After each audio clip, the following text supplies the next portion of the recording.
এই যে আজকে যে মাসে আমরা এই সভা মাঝে উপস্থিত হয়েছি, এই মাসটি খুব আমাদের কাছে ধন্য মাস, জীবের খুব মঙ্গলদায়ক মাস। যেমন ওদিকে বৈশাখ মাস, মাঘ মাস, কার্তিক মাস বৈষ্ণবদের খুব উত্তম মাস, এই মাসও কম নয়। এই ফাল্গুন মাসের ৩ তারিখে যিনি দেবতাদের দেবতা দেবাদিদেব মহাদেব, ওনার আবির্ভাব তিথি গিয়েছে। নিতাই গৌর হরি বল। তারপরে আমার জগৎগুরু, নামদাতা, প্রেমদাতা, যিনি দয়াল, আমার নিতাই চাঁদ, এই কিছুদিন আগে ওনার আবির্ভাব তিথি গেছে, নিত্যানন্দ ত্রয়োদশী। আবার আপনারা জানেন যে যেহেতু আমরা সেই মাসে আমার স্বয়ং ভগবান নেমে এসেছিলেন, সেই ফাল্গুন মাস আমরা একত্রিত হয়েছি। আজকে যে উপলক্ষে এখানে কীর্তন, ভাগবতের আসর, সন্তানের মুখে প্রসাদ দেবার যে ব্যাপারটা, যেটাকে অন্নপ্রাশন বলা হয়, ধন্য। এখনো হারিয়ে যায়নি সনাতনী নিয়ম। আগেকার দিনে এই রকমভাবেই বাড়ির শুভ অনুষ্ঠানগুলো হতো। এখন আর অনেকটাই পাশ্চাত্য দেশ, মানে বিদেশের আচরণ অনেকেই মানছে, সেটা তো কিছু করার নেই, যে যাতে অভ্যস্ত। তাই আমরা সেই আজকে যেমন মহোৎসব, ভক্ত সেবা, সেই মঙ্গল কামনার্থে আমরা সেই পরম পুরুষ যেনারা আমাদের হৃদয়ের মণিকোঠায় জায়গা করে আছেন, 6 গোস্বামী পাদের মধ্যে 1 গোস্বামী পাদ রঘুনাথ দাস গোস্বামী মহাশয়ের এ লীলা আপনারা আমার বদনে ইউটিউবে অনেক শুনেছেন বা আশেপাশে হয়তো শুনেছেন। কিন্তু যে উপলক্ষে এই অনুষ্ঠানটা হচ্ছে, তাই আজকে মনে হলো যে সেই দণ্ড মহোৎসব লীলাটিকে আমরা আস্বাদন করি, যেখানে নিতাই চাঁদের করুণা হয়েছিল। সেই করুণা নিয়ে আমার গৌর হরির পাদ পদ্মে তিনি পৌঁছেছিলেন। এই যে লীলাটি আমরা আস্বাদন করছি, এই লীলাটি ঘটেছিল কোথায়? আপনাদের এটা কোন জেলা? না না, বীরভূম তো নয়, মেদিনীপুর। এই মেদিনীপুর জেলা যেমন ধন্য, মেদিনীপুর জেলার মাটি যেমন ধন্য। মায়েরা, এই যে আপনারা মেদিনীপুর জেলার মাটিতে জন্ম নিয়েছেন, ধন্য। আমার পিতৃবর্গ রয়েছেন, আমি আর একবার আপনাদের চরণে কোটি কোটি দণ্ডবত প্রণাম জানাই। কেন জানেন? এই মাটিতে মহান মহান ভক্তের জন্ম হয়েছে, এই মেদিনীপুর জেলার মাটিতে। রাজার ছেলে রসিকানন্দ প্রভু, তিনি এই মাটিতে জন্ম নিয়েছেন। সব থেকে যিনি রাধারানীর কৃপা পেয়েছিলেন, যেনাকে এক বাক্যে সকলে জানে, দুঃখী কৃষ্ণদাস, শ্যামানন্দ প্রভু। আর এই শ্যামানন্দ প্রভুর চরণে আশ্রয় নিয়েছিলেন এই রসিকানন্দ প্রভু। খড়গপুর থেকে কিছুটা দূরে গেলে পরে কলাইকুণ্ডা, যেখানে মিলিটারি এয়ারপোর্ট রয়েছে, আর সেখান থেকে একটু দূরে গেলে ধারেন্দা, খুব দরিদ্র গ্রাম, সেখানে জন্ম নিয়েছিলেন। সেই মাটিতে আপনাদের জন্ম, সেই পরম বৈষ্ণব যেখানে এসেছিলেন। আজকের দিনে দাঁড়িয়ে এই মেদিনীপুর জেলা থেকে আমরা একটু এগিয়ে যাব, যে জেলাটির নাম হচ্ছে হুগলি জেলা। এই হুগলি জেলার মাটিও বড় ধন্য, যেখানে বাবা তারকনাথের ধাম তারকেশ্বর, অগণিত ভক্ত যায় বাবার কৃপা পেতে। যেখানে রয়েছে শ্রীরামপুর বলে একটি স্টেশন, শ্রীরামপুর জায়গা, যেখানে রয়েছে বিখ্যাত রথ হয়, মাহেশের রথ। এই হুগলি জেলার মাটিতেই রয়েছে বাবা ভগবানের প্রিয় সখা, যিনি শ্রীরাম। ভগবানের প্রিয় সখা শ্রীরাম, তিনি অভিরাম ঠাকুর রূপে বিরাজ করছেন। খানাকুল বলে একটি জায়গা আপনারা জানেন, যেটাকে বর্তমানে কৃষ্ণনগর বলেও আমরা জানি। নদিয়া কৃষ্ণনগর নয়, এটা হুগলি জেলার কৃষ্ণনগর, খানাকুল। অভিরাম ঠাকুর রূপে বিরাজ করছে। আর এই হুগলি জেলার মাটিতে যত বৈষ্ণবগণ রয়েছেন, বাড়িতে যে 6 গোস্বামী পাদের চিত্র আপনারা রাখেন, এই 6 গোস্বামী পাদের মধ্যে সব থেকে ছোট গোস্বামী হলেন রঘুনাথ দাস গোস্বামী মহাশয়। এনার জন্ম হয়েছিল ওই আদি সপ্তক গ্রামে। গ্রাম ধন্য, মায়ের গর্ভ ধন্য। মায়েরা, কোনো মায়ের গর্ভে যদি একটা ভক্ত সন্তান আসে, আমি বলছি না, শাস্ত্রকর বললেন যে জননী কৃতার্থা, মা ধন্য, মায়ের গর্ভ ধন্য হয়ে যায়। বসুন্ধরা বসতিষ্ঠা ধন্যা, যে মাটিতে জন্ম নেয়, যে পাড়ায় জন্ম নেয়, সেই মাটি ধন্য, সেই পাড়া ধন্য, সেই গ্রাম ধন্য, সেই শহর ধন্য হয়ে যায়। এটা ভক্ত সন্তানের জন্য। তেষাঙ্কুলে বৈষ্ণব নাম ধ্যান, অর্থাৎ সেই ভক্ত সন্তানের জন্য তার পূর্বপুরুষগণ মনের আনন্দে স্বর্গে নৃত্য করে। এই যে আজকে ভক্ত সেবা, বৈষ্ণবদের সেবা, ভাগবতের আয়োজন, এই সন্তান, আমি সভা মাঝে দাঁড়িয়ে বলে যাচ্ছি, এইভাবেই যদি পিতামাতা পরিচালনা করতে থাকে দেখবেন সে কন্যা সন্তান হোক আর পুত্র সন্তান হোক, পিতামাতার পরিচালনার উপরে সে ভক্ত হয়ে ওঠে, সে ভগবানের দাসী হয়ে ওঠে, ভগবানের দাস হয়ে ওঠে। তা কিন্তু যেখানে জন্ম নিল সেই জমিদার বাড়ি, তাদের সংসারে কিন্তু কোনো পুত্র ছিল না। যেমন দেখবেন অনেক মায়ের সন্তান গর্ভে না আসার জন্য অনেক কষ্ট পায়, অনেক ডক্টর কবিরাজ কত মন্দিরে গিয়ে মাথা ঠুকে, কত কবিরাজদের কাছে গিয়ে মুঠো মুঠো জড়িবুটি খায়। আমি বলবো কিচ্ছু লাগবে না। আমাদের বৈষ্ণবদের একটি নিয়ম সেবা মাস, যেটা দামোদর ব্রত মাস, অর্থাৎ আমাদের বাঙালির সব থেকে বড় পূজা হলো দুর্গা পূজা। এই দুর্গা পূজার দশমীর পরের দিন যে একাদশী, এই একাদশী থেকে শুরু হয় বৈষ্ণবদের এই ব্রত মাস, দামোদর ব্রত। এই ব্রত মাসে বৃন্দাবনে রাধাকুণ্ডে স্নানযোগ থাকে মধ্য রজনীতে। আপনারা স্বামী স্ত্রী উভয়ে যাবেন, যাদের যে সকল ভক্তিমতী মায়েদের নিজের গর্ভের সন্তানের বদনে একটু মা ডাক শোনার জন্য আকুল হয়ে আছেন, অথচ সেই পুণ্যতা পাচ্ছেন না, আপনারা যাবেন, রাধাকুণ্ডে স্নান করে একটা ফল দান করে রাধারানীর চরণে নিবেদন জানিয়ে আসবেন। আমার রাধারানী এতই প্রেমময়ী, এত কৃপাময়ী, আপনার মনোবাঞ্ছা অতি অবশ্যই পূর্ণ করবে। ইহ সত্য, ইহ সত্য, ইহ সত্য। ঠিক এমনই রাধা মাধবের সেবা। ওই জমিদারের নাম হচ্ছে হিরণ্য দাস গোবর্ধন দাস। রাধা মাধবের সেবা, এই রাধা মাধবের চরণে পুষ্পচন্দন নিবেদন করে বারে বারে বলতো, হে মাধব, সকলের কত আছে, আমার তো অর্থের অভাব নেই। দেবরাজ ইন্দ্রের সম অর্থ তাদের, 12 লক্ষ স্বর্ণ মুদ্রা উপার্জন করতেন, 4 লক্ষ নবাবকে দিতেন, 8 লক্ষ নিজেদের, মানে কত ধনী বুঝতে পারছেন। দেবরাজ ইন্দ্রের যত ঐশ্বর্য, সেই সম ঐশ্বর্যের মালিক হয়েছে, কিন্তু মনে আনন্দ নেই, মনে সুখ নেই। কেন না, সংসারে কোনো সন্তান নেই। তাই মাধবকে জানাতো, হে মাধব, তুমি করুণাময়, তুমি কৃপাময়, কৃপা করে তুমি আমাদের মনোবাঞ্ছা পূর্ণ করো, না হলে আমাদের অবর্তমানে জমিদারিত্বই কে দেখবে, আর তোমার সেবাই বা কে দেবে। চেয়ে নিতে হয় গো মা, চেয়ে নিতে হয়। আজকে আমাদেরকে প্রশ্নের মুখে পড়তে হয়, বাবা দীনকৃষ্ণ কই, আর তো পরম ভক্তকে আমরা পাচ্ছি না, পরম ভক্ত তার আসছে না, মহাপুরুষ আসছে না, কই আর পাচ্ছি না কেন, কি করে পাবো? তারা আসার জন্য ছটপট করছে, কিন্তু ক্ষেত্র যে পবিত্র নেই গো মা। আজকে ভারতের মাটিতে, ভারতবর্ষের নারী জাতির গর্ভে এসেছিল 42 জন মহাপুরুষ। ভগবান বারে বারে লীলা করতে এসেছে, কিন্তু আজকে আসছে না কেন না, তখন ভারতবর্ষের নারী জাতির মধ্যে ছিল নিষ্ঠা, পবিত্রতা, সততা, একাগ্রতা। বিদেশে আসেনি, বিদেশি নারীদের মধ্যে ছিল মেলেচ্ছতা। কিন্তু আজকে ভারতের নারী হয়ে ওই বিদেশি আচরণ, বিদেশি স্টাইল করতে গিয়ে ক্ষেত্র অপবিত্র হয়ে যাচ্ছে। তাই করজোরে নিবেদন করে যাব, আপনাদের ক্ষেত্রকে পবিত্র করুন। ভক্তের প্রয়োজন আছে, ভক্ত ছাড়া আমরা যেভাবে আস্তে আস্তে অন্ধকারের দিকে এগিয়ে যাচ্ছি, আমরা আর পথ খুঁজে পাবো না। তাই মাধবের চরণে নিবেদন করতে করতে মাধব ডাক শুনতে পেল গো, কেননা তিনি যাকে অনুগ্রহ করেন তাকেই তো কৃপা করেন। আহা, তাই মাধবের কর্ণে যখন ডাক পৌঁছালো, ওই মাধবের কৃপাতে ওই গোবর্ধন দাসের স্ত্রী হলো গর্ভাবতী। আর মায়েরা গর্ভ কতদিনে পূর্ণ হয়? 10 মাস 10 দিন। আর 10 মাস 10 দিন পর যখন গর্ভ পূর্ণ হলো, ওই গর্ভ পূর্ণ হবার পর ওই একটি ছোট্ট ফুটফুটে পুত্র সন্তানের জন্ম দিল ওই গোবর্ধন দাসের স্ত্রী। মহাজন এক পাশে দাঁড়িয়ে কলম দিলেন, আহা কি আনন্দ! ওই দেখো, সপ্তগ্রামে জনমিলা দাস রঘুনাথ। সপ্তগ্রামে জনমিলা দাস রঘুনাথ, সপ্তগ্রামে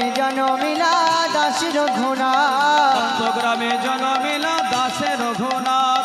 জেঠু হিরণ্য পিতা গোবর্ধন দাস, জেঠু হিরণ্য পিতা গোবর্ধন দাস, ওই না জেঠু হিরণ্য পিতা গোবর্ধন দাস, জেঠু হিরণ্য পিতা গোবর্ধন দাস, জেঠু হিরণ্য পিতা গোবর্ধন দাস। পুত্র হেরি পিতা মাতার আনন্দ না ধরে, হেরি পিতা মাতার আনন্দ না ধরে, ওই না পুত্র হেরি পিতা মাতার আনন্দ না ধরে, পুত্র হেরি পিতা মাতার আনন্দ না ধরে, হেরি পিতা মাতার আনন্দ না ধরে। এবার পাড়া প্রতিবেশী সবাই জয়ধ্বনি করে, সবাই জয়ধ্বনি করে, ওই না পাড়া প্রতিবেশী সবাই জয়ধ্বনি করে, শঙ্খধ্বনি উলুধ্বনি করে নারীগণ, শঙ্খধ্বনি উলুধ্বনি করে নারীগণ, ওই না শঙ্খধ্বনি উলুধ্বনি করে নারীগণ। আস্তে আস্তে আস্তে আস্তে।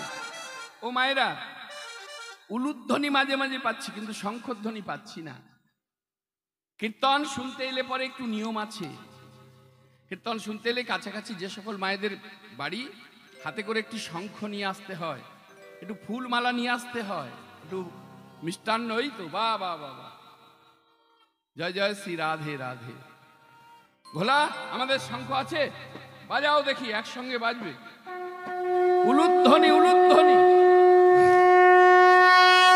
শঙ্খধ্বনি উলুধ্বনি করে নারীগণ, শঙ্খধ্বনি উলুধ্বনি করে নারীগণ, ওই না শঙ্খধ্বনি উলুধ্বনি করে নারীগণ। এবার বাহু তুলি হরিধ্বনি করে ভক্তগণ, বাহু তুলি হরিধ্বনি করে ভক্তগণ, ওই না বাহু তুলি হরিধ্বনি করে ভক্তগণ। কেহ নাচে কেহ গায় কেহ বলে হরি, কেহ নাচে কেহ গাই কেহ বলে হরি, ওই না কেহ নাচে কেহ গাই কেহ বলে হরি, কেহ কেহ আনন্দে দেয় গড়াগড়ি, কেহ কেহ আনন্দে দেয় গড়াগড়ি, ওই না কেহ কেহ আনন্দে দেয় গড়াগড়ি, বলে হরি বল হরি বল, হরি বল হরি বল, হরি বলে হরি বল, হরি বল হরি বল, আনন্দে উঠিল রোল হরি বল হরি বল, আনন্দে উঠিল রোল হরি বল হরি বল, আনন্দে উঠিল রোল, নিতাই গৌর আনন্দে উঠিল রোল, গৌর হরি বল, আনন্দে উঠিল রোল, গৌর হরি বল, আনন্দে উঠিল রোল, গৌর হরি বল, আনন্দে উঠিল রোল হরি বল হরি বল, হরি বল হরি বল। রাধে রাধে রাধে। আহ, কি আনন্দ কি আনন্দ! আজকে জমিদার ঘরেতে সন্তান জন্ম নিয়েছে, উৎসব বসে গেল। আজকে যেমন উৎসব হচ্ছে, আস্তে আস্তে মায়েরা আসো, অনেক জায়গা আছে আমাদের, ধীরে ধীরে এসে বসো। কথা বলতে নেই ভাগবতের আসরে। আপনাদের চরণে একটাই নিবেদন, আপনারা একটু কথা কম বলবেন, তাহলেই হবে। জয় জয় শ্রী রাধে। উৎসব বসে গেল গো মায়েরা, সকলে মিলে আনন্দে আত্মহারা হলেন, বস্ত্র দান করতে লাগলেন, অর্থ দান করতে লাগলেন, ভক্তদের রাজভোগ সেবা দিতে লাগলেন। চিন্তা করতে পারছেন? এবার সকলে মিলে ছেলেটির নাম রাখতে হবে, তো সবাই মিলে এবার পণ্ডিত বর্গকে ডাকলেন, যেনারা অগাধ জ্ঞানের পরিপূর্ণতা নিয়ে বসে আছেন, তাদের মতন মানুষকে, টোলের পণ্ডিতগণকে সকলকে একত্রিত করা হলো। ছেলের নামকরণ হবে। এ তো আমাদের মতন নাম নয়, সন্তান হলো যে একটা নাম যা হোক রেখে দিই। দেখবেন যদি অনেক বাড়িতেই আছে, হ্যাঁ গো তোমার বড় ছেলের নাম কি? কেন আমার বড় ছেলের নাম পাপাই। ওই রে পাপাই, এদিকে আয়, এদিকে আয় বাবা, এদিকে আয়। এই যে আমার পাপাই। আর ছোট ছেলের নাম তাপাই। রিভাবটা বাবা মনে হচ্ছে কমাতে হবে একটু। ছোট ছেলের নাম তাপাই। আর মেয়েটার নাম কি রেখেছো? মেয়ের নাম হচ্ছে রাগিনী। তাহলে বিষয়টা কি দাঁড়ালো? পাপ তাপ রাগ আর বাইরে থাকবি কেন, সব আমার কাছে চলে আয়। আমরা নিজেদের পায়ে নিজেরা কুড়ুল মারছি, আমরা সেই শিক্ষা দিতে পারছি না। তাই নামকরণটাও একটু ভেবে চিন্তে করতে হয়, একটু সময় নিতে হয়। দুমদাম করে মন গড়া নাম রেখে দিলে হবে না। কেন না, সন্তানের নামের সঙ্গে তার জীবনধারা বয়ে বেড়ায়, তার জীবদ্দশায় নামের মাহাত্ম্যতে অনেকটা ক্রিয়া করে। তাই নামটা একটু ভেবে চিন্তে রাখতে হয়। তারপরে জন্মদিন যখন আসে, ছেলের মহোৎসব হয়, জন্মদিন হয়। এখন তো আজকে চিন্তা করে দেখবেন, ঘরে ঘরে যত শুভ অনুষ্ঠান হয়, আজকে সেই পরমান্ন জাতীয় যে সম্পদ, যে বস্তু আজকে আর হয় না। বড় বড় কেক অর্ডার হচ্ছে, বড় বড় কেক অর্ডার হচ্ছে। কেন? এখন তো অর্ডারের যুগ। একটা গান শুনতাম, রানার চলেছে ঝুমঝুম ঘন্টা বাজছে রাতে, রানার চলেছে খবরের বোঝা হাতে। এখন আর খবরের বোঝা নয়, এখন খাবারের বোঝা। তা কেক অর্ডার হয়ে গেল আমাদের সব। কেননা আমাদের এই তিতাব জ্বালা যন্ত্রণা কেন আমরা ভোগ করছি, তার একটা একেবারে উজ্জ্বল দৃষ্টান্ত। কেক অর্ডার হয়ে গেল, কেকের মধ্যে এবার কিছু বাতি দিয়ে দেয়া হলো, বাতি জেলে দেয়া হলো। তো ওইটুকু একটা ছেলে, সে কি জানে? তাকে বলছে নে বাবা ফুঁ দে। ছেলে তো ফুঁ দিচ্ছে, বাতি নিভিয়ে দিয়ে সকলে হাতের তালি দিয়ে ওই কি হ্যাপি বার্থডে না কি বার্থডে বলে একটা, বলল শোনো, এভাবে নয় গো, তুমি বিচার করবে না? তোমার ঠাকুরের কাছে একটা দেওয়ান জ্বলছে, দেওয়ান মানে প্রদীপ। আপনার মনের মানুষটা, আপনার প্রিয়জন বাইরে আছে, বা আপনার পরিবার বর্গের কেউ বাইরে আছে, হাওয়া বাতাস কোথাও নেই, যদি দপ করে প্রদীপটা নিভে যায়, বুকের ভিতরটা ছ্যাক করে ওঠে না? তাহলে নিভে যাওয়াটা হচ্ছে অমঙ্গলের সংকেত। আর আমরা নিভিয়ে দিয়ে ছেলেদের জন্মদিন পালন করি না। একটু বিচার করে দেখবেন। তারপরে কত জীবের প্রাণ নাশ করে আমরা গেস্টদের মান রাখার চেষ্টা করি। তা এত জীবের প্রাণ নাশ করে যে তুমি গেস্টের মান রাখতে যাচ্ছ, ছেলের মঙ্গল হচ্ছে তো? একটু বিচার করে দেখবে। এই জগৎ সংসারে আমাদের স্বল্প আয়ু, নারীগত মন, অন্নগত প্রাণ, আমার প্রভু নিজ মুখনিসৃত বাণীতে বলেছে। আমরা বেশি দিন এখানে থাকতে আসিনি। কৃতে যোদ্ধায়তে বিষ্ণুতে তাই যজত মুখই দা পরে পরিচর্যায় কলৌ তদহরি কীর্তনা। আমার প্রভু আমাদের দিকে তাকিয়ে তিনি দেখেছিলেন যে এদের দ্বারা তপস্যা ধ্যান করার মতো সময় নেই। কেন? স্বল্প আয়ু, নারীগত মন, অন্নগত প্রাণ, এরা বেশি দিন বাঁচবে না। একদিন নারী সঙ্গ, একদিন পুরুষ সঙ্গ না হলে এরা পাগল হয়ে যাবে। একদিন যদি সেবা না করতে পারে, এরা যেন প্রাণে বাঁচে না। তাহলে এদের সময় কোথায়? ওটা সত্য যুগে ছিল। ধ্যান তপস্যার দ্বারা তারা ভগবত কৃপা লাভ করেছে, হাজার হাজার বছর বেঁচেছে। তারপরে তেতা যুগ এলো, সেখানে এলো যাগ যজ্ঞ, কত যজ্ঞ হয়েছে, অশ্বমেধ যজ্ঞ, গোমেধ যজ্ঞ, কত কি যজ্ঞ হয়েছে। তারপরে এলো দাপর যুগ, সেখানে সেবা পরায়ণ। আমার প্রভু আমাদের দিকে তাকিয়ে দেখলেন আর মনে মনে চিন্তা করলেন, না, এগুলো এদের পক্ষে করা সম্ভব নয়। তাই কত করুণা, কত দয়া। আমার গৌর হরি আমাদেরকে ডেকে ডেকে বললেন, এসো আর্ত অতার্থ ভক্ত জিজ্ঞাসু, সংসার তাপে দগ্ধ মানুষ, বলো শান্তির চির শাশ্বত বাণী, মুক্তির আকণ্ঠ নাম। আর সেই নামটি কি? হরে কৃষ্ণ হরে কৃষ্ণ কৃষ্ণ কৃষ্ণ হরে হরে, হরে রাম রাম রাম হরে হরে। তোমরা কৃষ্ণ নাম বলো। কীর্তনের প্রারম্ভে আমরা একটা শ্লোক আস্বাদন করেছি, যদ অদ্বৈতং ব্রহ্মোপনিষদি তদপশ্যতনুভা। অর্থাৎ বাবা উপনিষদ যাহাকে অদ্বৈত ব্রহ্ম বলিয়া নির্দেশ করিয়া থাকে, তত্ত্বে যিনি জগতের উৎপত্তি ও প্রলয়, জীবগণের গতি অগতি। এখানটা ভালো করে একটু স্মরণ করুন, কি বলছেন? জীবগণের গতি অগতি স্বরূপ, সরৈশ্বর্য, সর্ব বিষয়ে সর্বজ্ঞান পুরুষ প্রধান, ন চৈতন্যাৎ কৃষ্ণজ্জ জগতি পরতত্ত্বং পরমিহ। আমার গৌর হরি বিনা এই জগৎ সংসারে পরতত্ত্ব বলতে আর কিছু নেই গো। কিন্তু সব থেকে বড় দুঃখ লাগে কোথায় জানো?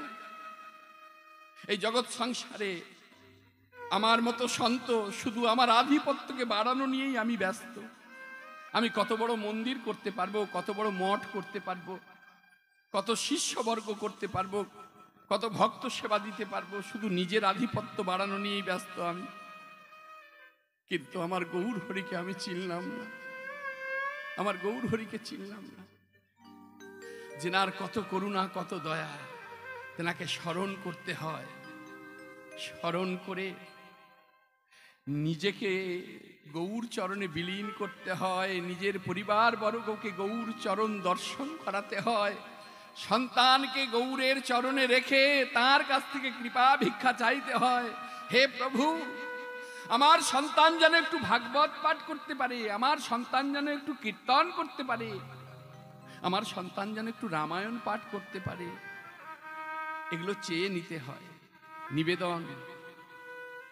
বিশ্বকবি রবীন্দ্রনাথ ঠাকুর তিনি মন্দিরে এসে আমার ভগবানকে কিছু দিতে পারছে না, বাইরে দাঁড়িয়ে দাঁড়িয়ে টপ টপ করে চোখের জল পড়ছে। প্রভুকে বলছে, তোমার কাছে এলাম গো, কিছু দেব বলে, কিন্তু তোমাকে কি দেব? তোমার কাছে তো যেতেই পারছি না। তোমাকে স্পর্শ করতে গেলে একটা পবিত্র দেহের দরকার হয়। তুমি যে আনন্দময়, তুমি যে নিত্য, তুমি যে সত্য, কিন্তু তোমাকে আমি স্পর্শ করতে যেতে সাহস পাচ্ছি না। কেন না? তোমাকে স্পর্শ করতে যাবার সাহস আমার নেই, কেননা আমার এই দেহটা পবিত্র নয় গো। আমার দেহটা পবিত্র নয়, তাই আমি তোমার কাছে যেতে পারছি না। তবে তোমার এত কাছে যখন এসেছি, তুমি একটা ভিক্ষা আমাকে দেবে? দাও, তোমার করুণা, তোমার দয়া দিয়ে আমার এই জীবনকে একটু ধুয়ে দাও প্রভু। তোমার করুণা, তোমার দয়া দিয়ে আমার জীবন ধুয়ে দিলে আমি নিশ্চয়ই তোমার চরণে পৌঁছাতে পারবো। তাই তিনি কলম ধরলেন। দয়া, কি অপূর্ব তার নিবেদন। তব দয়া, দয়া দিয়ে হবে গো জীবন ধুতে। তব দয়া, দয়া দিয়ে হবে গো জীবন ধুতে। নইলে কিয়া পারব তোমার চরণ ছুতে।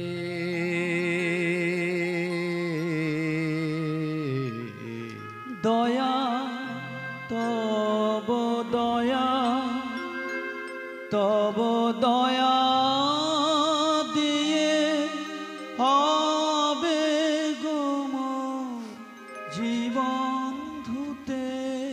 প্রভুর কাছে বসে যাও নির্জনে একাকী, কাউকে দেখিয়ে সেবা নয়। আমি ভক্ত কারো কাছে প্রমাণ করা নয়, কেননা যখন আমি ভক্ত কারো কাছে প্রমাণ করতে যাব, আমার সাধন হবে, আমার ধর্ম হবে কূট ধর্ম। কেননা আমার স্বার্থ লুকিয়ে আছে, আমার কর্ণ লালায়িত। আমাকে কেউ বলবে আমি পরম ভক্ত। রূপ গোস্বামী পাদ জীব গোস্বামীকে বলেছিল, ওরে জীব, যশ প্রতিষ্ঠা শুকরের বিষ্ঠা। যশ চাই না যে প্রকৃত বৈষ্ণব হয়, যে প্রকৃত ভক্ত হয়, সে কিচ্ছু চায় না প্রভুর কাছে। সে ভক্তের চরণে আছাড় খেয়ে পড়ে বলে, ওগো বৈষ্ণব, আমি এই জগতের কোনো ঐশ্বর্য চাই না, আমি সুন্দরী কবিতা চাই না, আমি বিষয় বৈভব চাই না। তুমি কৃপা করে আমাকে একটু কৃষ্ণ কৃপা ভক্তি দাও ঠাকুর, কৃষ্ণ কৃপা ভক্তি দাও। কেন এই জগৎ সংসারে কেউ কারো নয়। নির্জনে বসো, দুফোঁটা চোখের জল দাও প্রভুর চরণে। তার কাছে কিছু চাইতে হয় না। মন তুলসীতে একটু ভক্তি চন্দন মিশ্রিত করো। পার্থিব জগতের চন্দন দেয়া লাগবে না, পার্থিব জগতের পুষ্প দেয়া লাগবে না। ভগবান গীতায় অর্জুনকে বলছে, যে যা কর্ম করছে সে যদি আমাকে সমর্পণ করে সেই কর্ম, তাতে যদি অপরাধ হয়ে যায়, যদি পাপ হয়ে যায়, তাকে পাপ থেকে, তাকে অপরাধ থেকে মুক্ত করার দায়িত্ব আমার। তিনি বলেছেন পরিষ্কার, সর্বধর্ম পরিত্যাজ্যং মামেকং শরণং ব্রজ।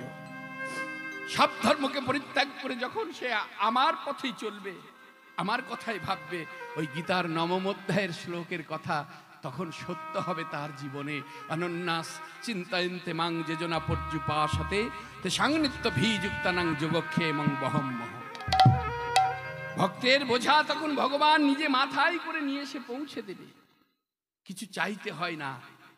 অযাচক বৃত্তি করেছিলেন আমার দয়াল নিতাই চাঁদের গুরু মহাশয়, অদ্বৈতাচার্যের গুরু মহাশয়। তিনি আর কেউ নয়, তিনি হলেন মাধবেন্দ্র পুরী মহাশয়। বৃন্দাবনে গোবিন্দ কুণ্ডের তীরে বৃক্ষতলে বসে নাম করছে, সারাদিন বসে আছে। আমার ভগবানের কত করুণা। ছোট্ট বালক রূপে এক ঘটি দুধ নিয়ে তার সম্মুখে গেছে সাধু। সাধু কে? আমি সাধু, আমি। এই নাও, তুমি তো সারাদিন কিছু খাওনি, এই তোমার জন্য একটু দুধ নিয়ে এসেছি, তুমি একটু সেবা করো। হ্যাঁ, আমি সারাদিন খাইনি, তুই জানলি কি করে? আমার প্রভু মনে মনে কোনো কথা না বলে মনে মনে বলছে, আমি আমি কিছুই জানি না, আবার আমি সবই জানি। আমি কিছুই জানি না, আমি সবই জানি। এই চুপ করে আছিস? কে তোকে বললো যে আমি সারাদিন না খেয়ে আছি? তুই জানলি কি করে? বললো এই তো মজা, গ্রামের রমণীরা এসেছিল কুণ্ডে জল নিতে, আর দেখলো তুমি সাধু এই গাছতলায় বসে বসে নাম করছো। হ্যাঁ, তুমি সারাদিন বসে আছো, কিচ্ছু খাওনি, আমাকে গিয়ে বললো, আর আমি তোমার জন্য দুধ নিয়ে এসেছি। ও তা তোকেই কেন বললো? বললো ব্যাপারটা তা নয়, ওই সকলের বাড়িতে অনেক গরু আছে, অনেক দুধ আছে, কিন্তু বিষয়টা হচ্ছে যে তাদের ওই সময়ে পাওয়া যায়, অসময়ে পাওয়া যায় না। কিন্তু আমাদের বাড়িতে অনেক গাই, অনেক দুধ, আমাদের বাড়িতে সময়েও পাওয়া যায়, আবার অসময়েও পাওয়া যায়। নাও নাও, এত কেন কথা বলছো? নাও দুধটা খাও। না আমি খাবো না। কেন আমি খাবো? আর তোমার আমার এত চিন্তা কেন আমার জন্য? তখন ভগবান বলছে, যে অযাচক উপবাসী, যে অযাচক উপবাসী তার জন্য আমার ভাবনা বেশি, তার আধার আমি নিজেই নিয়ে আসি। এমন অনেক অনেক অনেক অনেক দৃষ্টান্ত রয়েছে। দুধ হাতে ধরিয়ে দিয়ে ছুটে পালাচ্ছে, এই ছোড়া, এই! ওই দূরে গিয়ে চিৎকার করে বলছে, দুধটা খেয়ে নিও, দুধটা খেয়ে নিও। কিন্তু পাত্র তখন আর তো দুধ ফেলে দিতে পারছে না, পাত্রটা দেখিয়ে, ঘটিটা দেখিয়ে বলছে, পাত্র ও তুমি দুধ সেবা করে ধুয়ে মেজে রেখে দিও, আমি কালকে এসে পাত্র নিয়ে যাব। গিরিরাজকে নিবেদন করে মাধবেন্দ্রপুরী দুগ্ধ সেবা করেছিল। এই জগৎ সংসারে কেউ কারো নয়, তার হয়ে যাও, প্রভুকে জানাও, আমি যেন তোমার দাস হতে পারি। কেন জানো? কেউ কারো নয়। এই জগৎ সংসারে একে চন্দ্র পড়েছো না? একে চন্দ্র মানে কি? একটি চাঁদ। দুয়ে পক্ষ মানে দুটি পক্ষ, একটি কৃষ্ণ পক্ষ, এটি শুক্লা পক্ষ, এটি দুটি সত্তা, পুরুষ আর প্রকৃতি। তিনে নেত্র মানে তিনটি নয়ন, চন্দ্র, সূর্য আর হুতাসন। চারে চতুর্বেদ আমরা কম বেশি করে সবাই পড়েছি। পাঁচে পঞ্চবান, মদনের পাঁচটি বান, ছয়ে ঋতু, ছটা ঋতুতে আমরা বসবাস করি, সাতে সমুদ্র, আটে অষ্টবসু, আমরা কম বেশি পড়েছি। আটের পর একটা লোক অক্ষর লিখেছে নয়। নয়টা এত বাঁকা কেন? বললো এই জগৎ এত সোজা যত ভাবছ নয়, ওই নয়ের মতো বাঁকা। নদগুণে কত হয়? 18।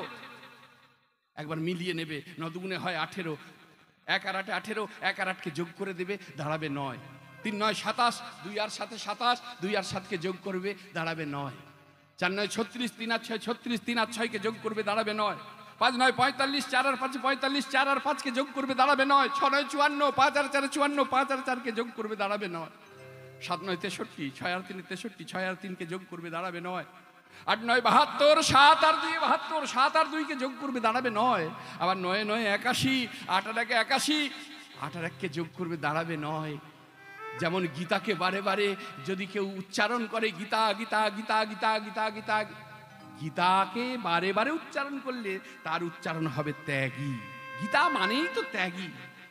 আবার দস্যু রত্নাকর মরা কথা বারে বারে বলতে গিয়েছিল, মরা বলতে বলতে রাম নাম উচ্চারণ হয়েছিল। আর এই যদি এই চোখ রাঙানি, বুক ফোলানি, আমি আমি, এই মায়ার দাস থেকে মুক্ত হতে গেলে পরে নির্জনে একাকী প্রভুর কাছে বসে এই 81টাকে একবার বারে বারে বলে দেখো তো, কি দাঁড়াবে? 81 81 81 81 81 81 81। প্রভু এসেছি একা, এই জগৎ ছেড়ে চলে যাব, তখনও আমি একা। আমার স্ত্রী যদি থাকে সে কেবল ওই চৌকাঠ পর্যন্ত যাবে, আমার স্বামী থাকলে সে ওই শ্মশান পর্যন্ত যাবে, পাড়া প্রতিবেশী তারা ওই শ্মশান পর্যন্ত, সন্তান সে মুখাগ্নি পর্যন্ত, আর তো কেউ সঙ্গ দেবে না। তুমি তো পরম বান্ধব, শুনেছি তুমি যদি ভক্তের হাতে ধরো তার এই পার্থিব জগতের কোনো চাওয়া পাওয়া থাকে না। তাই আমাকে মুক্ত করো। জ্ঞানত অজ্ঞানত চলার পথে পাপের কালিমা অঙ্গে মাখতে মাখতে দেহটাকে নোংরা করে ফেলেছি। বিশ্বকবি রবীন্দ্রনাথ ঠাকুর বলছে, আমি যতবার তোমাকে কিছু দিতে এসেছি আমি দিতে পারছি না, দিতে পারি না। কেন জানো? তোমায় দিতে পূজার ডালি, তোমায় দিতে পূজার ডালি বেরিয়ে পড়ে সকল কালি তোমায় দিতে পূজার ডালি বেরিয়ে পারে সকল কালি পরাণ আমার পারিতা পায়ে ধুতে দয়া তব দয়া দয়া দিয়ে হবে গো মোর জীবন ধুতে এত দিন তো ছিল নাম কোনোই ব্যথা সর্বঙ্গে মাখা ছিল মলিনতা। এত দিন তো ছিল না মোর কোনো ব্যথা সর্বঙ্গে মাখা ছিল মলিনতা প্রভু, এতদিন আমার কোনো যন্ত্রণা ছিল না, কোনো ব্যথা ছিল না, কোনো দুঃখ ছিল না, যতদিন আমি মাতৃগর্ভে ছিলাম। আর যেই মাতৃগর্ভ থেকে ভূমিষ্ঠ হলাম, ওই মায়া আমাকে এমন করে অক্টোপাসের মতো জড়িয়ে ধরলো, আর আমার দুঃখ কষ্ট বাড়তে লাগলো। তাই তিনি বলছেন, এত দিন তো ছিল নাম কোনোই ব্যথা সর্বঙ্গে মাখা ছিল মলিনতা। এত দিন তো ছিল না মোর কোনো ব্যথা সর্বঙ্গে মাখা ছিল মলিনতা আজই শুভ্র কোলের তরে ব্যাকুল হৃদয় কেঁদে মরে।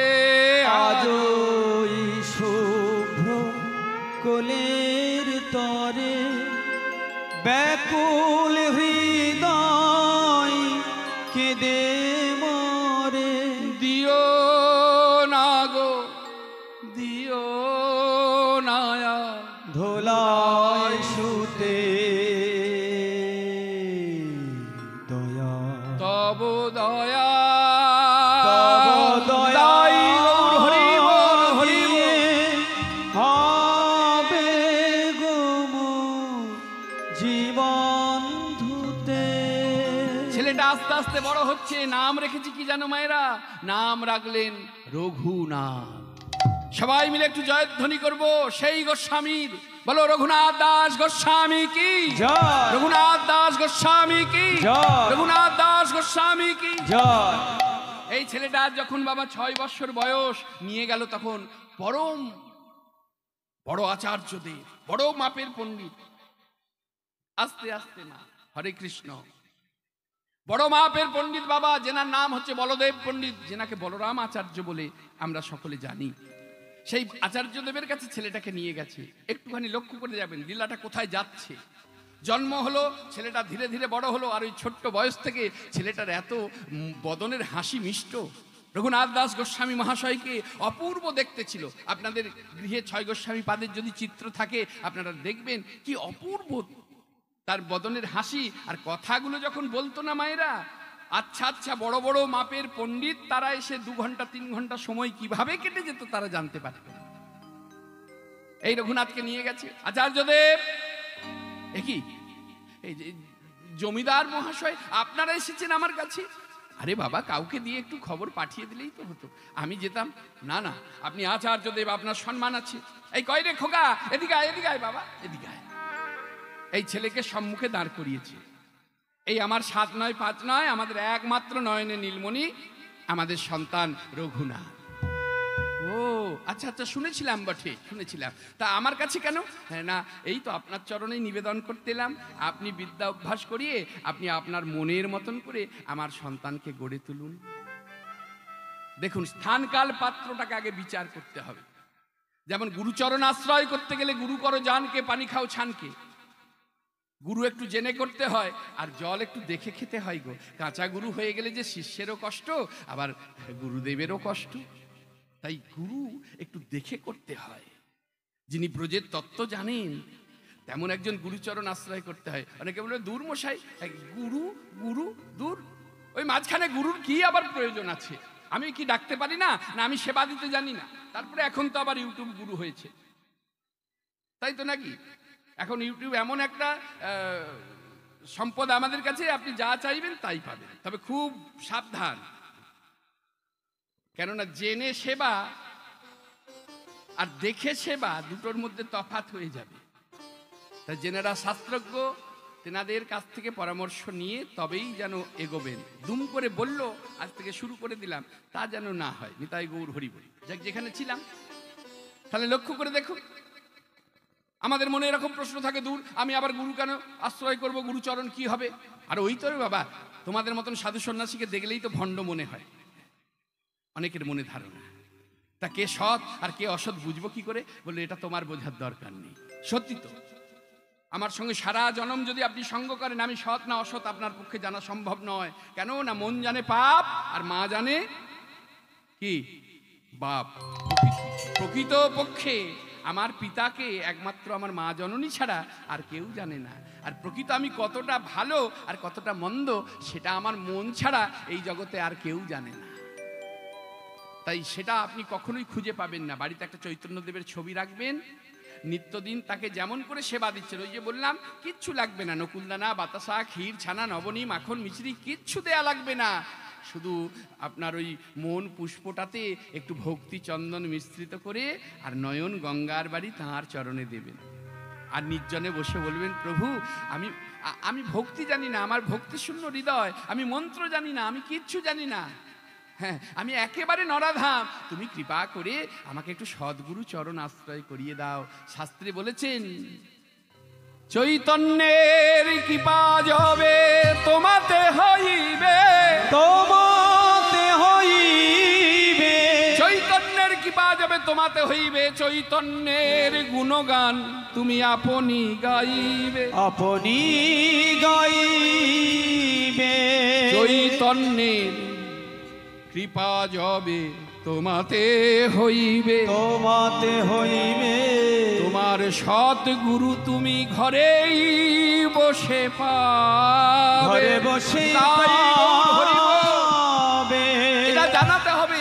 ওই দেখলাম, দেখে বেশ ভালো লাগছে, লম্বা চওড়া দেখতে, বেশ সুন্দর টুকটুকে গায়ের রং, আপেলের মতো রংটা, বেশ সুন্দর সুন্দর মিষ্টি মিষ্টি কথা বলে, এতে ভুলে গেলে হবে না। আমার চৈতন্যদেবকে জানাতে হবে, আমাকে একটু সদ্গুরু চরণ আশ্রয় করিয়ে দাও। এই ঠাকুর রামকৃষ্ণ পরমহংসদেবের কাছে এসেছিলেন নরেন ঠাকুর। কে? লরেন এলি? বাবা নরেন তো বলতেন না, বলতেন লরেন। লরেন এলি না কি রে? হ্যাঁ ঠাকুর।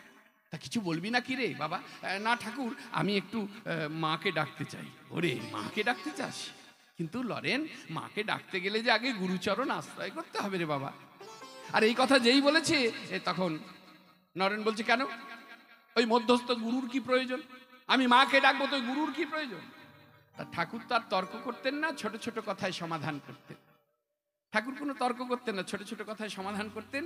তা ঠাকুর কোনো কথা না বলে ওনাকে তো সবাই মূর্খ বলতেন, কিন্তু উনি তো মূর্খ নন, উনি ছিলেন সাক্ষাৎ বেদান্ত। উনি যা কথা বলতেন অমৃত বরিশন করত। যার কারণে একটা গ্রন্থ পাওয়া যায়, যে গ্রন্থটির নাম হচ্ছে রামকৃষ্ণ কথামৃত। যদি পারেন বাড়িতে একটি করে রাখবেন। ওই বাবাদুলি মাদুলি কিচ্ছু পড়া লাগবে না, কারো কাছেই যেতে হবে না, অনেক সমস্যার সমাধান ওখান থেকে আপনি পাবেন। বাড়িতে একটা করে গীতা রাখবেন। যখন আপনার সম্মুখে কোনো বিপদ, কোনো ভুল হয়ে গেছে, গীতাটাকে বক্ষে জড়িয়ে ধরবেন, গীতাকে একটু সম্মান করবেন, গীতাতে একটু তুলসী চন্দন দেবেন, দুফোঁটা নয়নের বাড়ি দেবেন। বললো পড়লে পরে যতটা পুণ্য অর্জন হয়, গীতাকে ভক্তি করলে, প্রণাম করলে, স্পর্শ করলে সেই কৃপাই ভক্তের লাভ হয়। নিতাই গৌর হরি বল। সেই কৃপাই লাভ হয়। এগুলো ভক্তির একটা একটা দিক। তা লরেন, এক কাজ কর না রে। কি করবো এখন?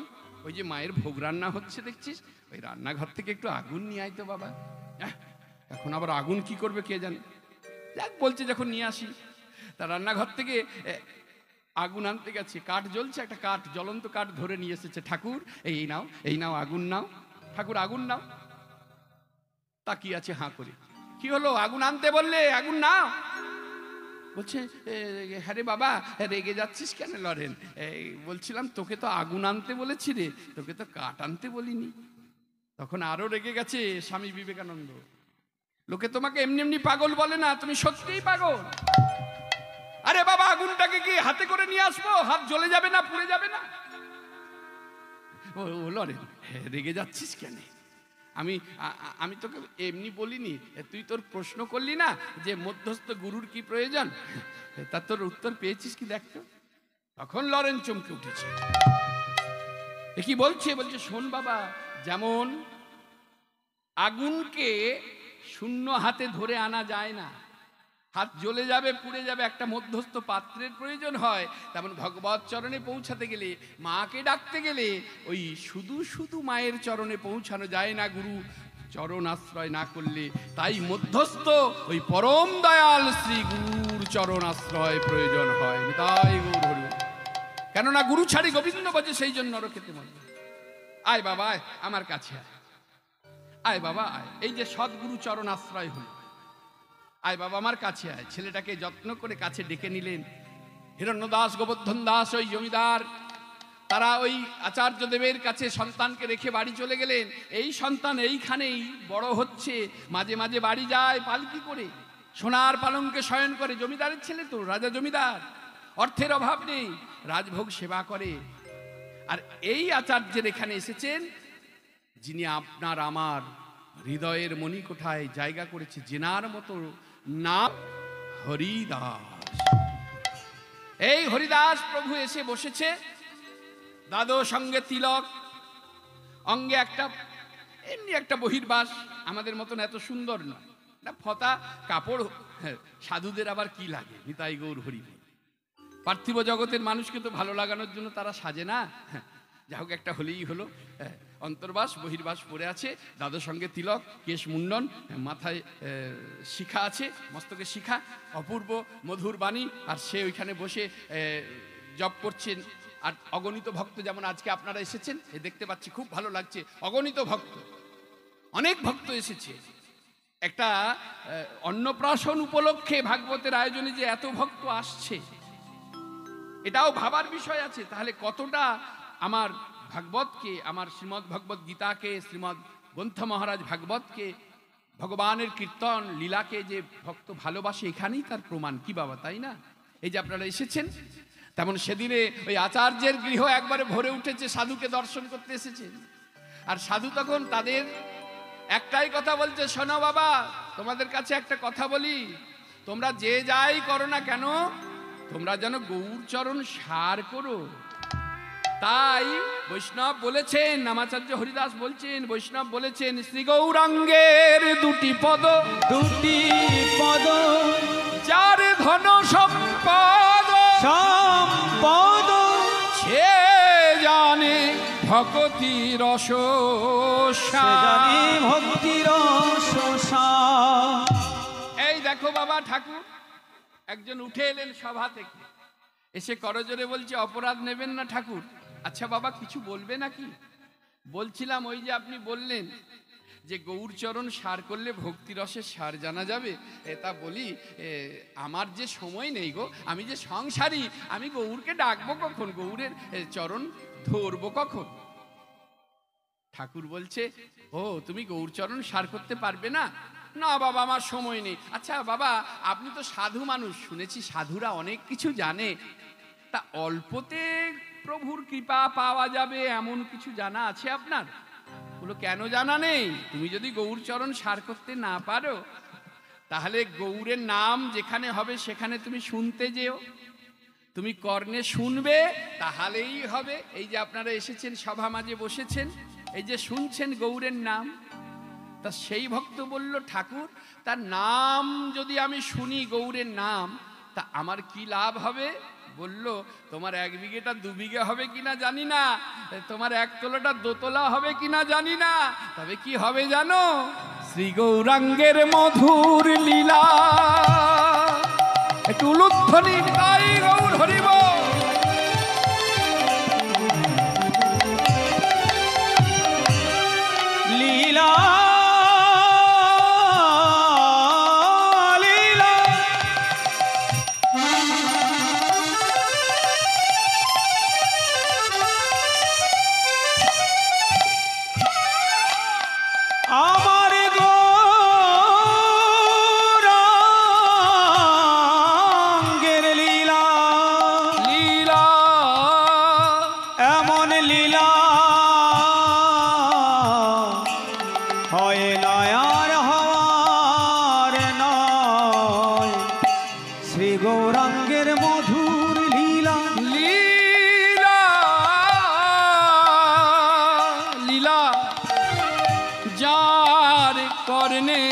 প্রবেশিলা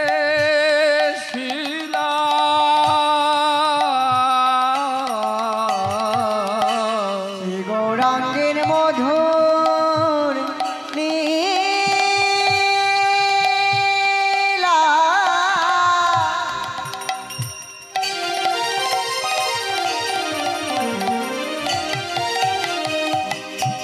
যার কর্ণে প্রবেশিলা আর হৃদয় নির্মল ভেলতা ওই হৃদয় নির্মল ভেলতা তার অজ্ঞান আধার যাই গো সরে তার অজ্ঞান ধর যাই গো ও সরে তার অজ্ঞানাধার যাই গো সরে আমার গৌর লীলা শ্রবণ করে তার অজ্ঞানাধার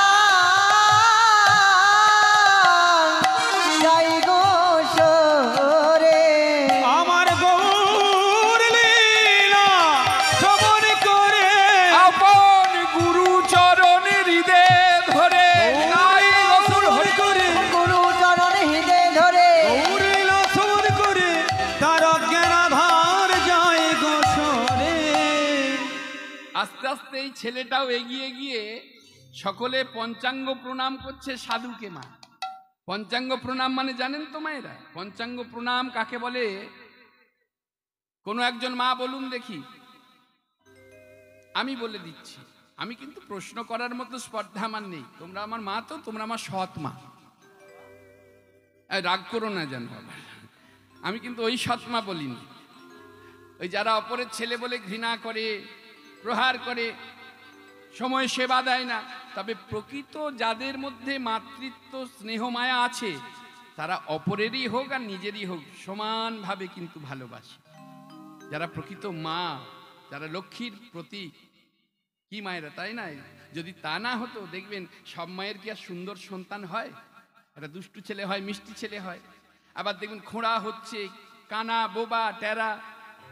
কিন্তু এক একজন মা দেখবেন ওই যে ছেলে কথা বলতে পারে না, চলতে পারে না, তাকে নিয়েই সে জীবন কাটিয়ে দিচ্ছে। আহা, দেখবেন তাকেই কোলে নিয়ে তার লালা মুছিয়ে দিচ্ছে, তাকে সময়ে খাইয়ে দিচ্ছে, তাকেই কোলে নিয়ে ঘুম পাড়াচ্ছে। কি মায়েরা করে না? কেন না সে যে মা গো, হ্যাঁ সে যে মা। কিন্তু সেই মর্মটা আমরা বুঝতে পারি না, আমরা বুঝতে পারি না, আমরা ব্যথাই দিয়ে যাই, ব্যথাই দিয়ে যাই। এই জগৎ সংসারে আমরা শুধু ব্যথাই দিতে এসেছি। এই জগৎ সংসারে আমরা বুঝলাম না, সে যে 10 মাস 10 দিন আমাকে গর্ভে ধারণ করলো, এত কষ্ট করে আমাকে ভূমিষ্ঠ করলো। তখনকার দিনে নিয়ম ছিল যে 21 দিন তাকে কেউ ছোবে না, কেন না অসুচ হয়েছে, কিছু ছেঁড়া বস্ত্র দিয়ে দিত। ওই যন্ত্রণাকে মা আমার কি করে, ওই যন্ত্রণাকে যন্ত্রণা মনেই করে না। মা আমার ওই যন্ত্রণাকে দূরে সরিয়ে দিয়ে সারা নিশি জেগে থাকে। সন্তান, আমি যখন প্রস্রাব করে ফেলি, আমি যখন পটি করে ফেলি, মা আমার সেই বসন দিয়ে আমাকে পরিষ্কার করে। কেন? ওই বলেছে তোর ছেলে যদি প্রস্রাব পায়খানা করে এইগুলো রাখ, এইগুলো দিয়ে পরিষ্কার করবি। একটা সময় হয়তো দেখা গেছে যা কাপড় ছিল সারা রাত্রে সেগুলো শেষ হয়ে গেছে। মা আমার কি করে, নিজের অঞ্চলের একটা খুঁটকে নিজে ধারণ করে একটা খুঁট আমার দিকে বাড়িয়ে দেয়।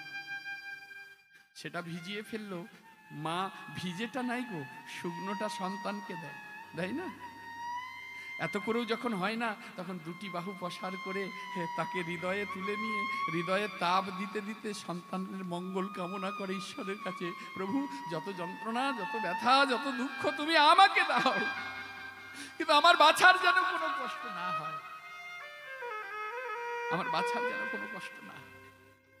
তাই এই জগৎ সংসারে যাদের জন্য পিতামাতার চোখে জল পড়ে, শাস্ত্রকর বলেছেন, ওরে ওরে খোকা শোন, তোর কারণে আমার কারণে যদি আমাদের বাবা মায়ের চোখে জল পড়ে, তাহলে জানবি সেই জলে আমার চলার পথ এতটাই পিছল হয়ে যায়, আমি বেশি দূর আর হাঁটতে পারবো না। এই জগৎ সংসারে যাদের বাবা মা আছে, বললো সে যদি ভিখারি হয়, নুন আনতে পান্তা ফুরিয়ে যায়, বললো তার মতন ধনী, তার মতো কোটিপতি এই জগৎ সংসারে আর কেউ নেই। যার বাবা মা আছে আর যার বাবা মা নেই, বলল অগাধ সম্পত্তির মালিক হলেও তার মতন ভিখারি এই জগৎ সংসারে আর কেউ নেই। তাই গৌরী কেউ নেই। কেন? হারানোর যন্ত্রণা যে কি। তবে মাগো, আমি সেই সৎমা বলিনি, আমি বললাম সৎমা। সৎমা মানে, সৎ মানে কি? সৎ মানে ভালো, অর্থাৎ আপনারা আমার ভালো মা। আমি যখন মাঝে মাঝে জিজ্ঞাসা করব, যেখানটা বুঝতে পারবেন বা পারবেন না, আমি যখন জিজ্ঞাসা করব বুঝতে পারুন বা না পারুন, মিছিমিছি ঘাড় নাড়বেন, আমি জানবো খুব ভালো বুঝছে মায়ের, আমার বলতে খুব ভালো লাগবে। হরি বল হরি। তাই আমি প্রথমে একটা কথা জিজ্ঞাসা করি, আপনারা সবাই ভালো আছেন তো? কই কারা ভালো নেই একটু উলুধ্বনি দেন তো দেখি।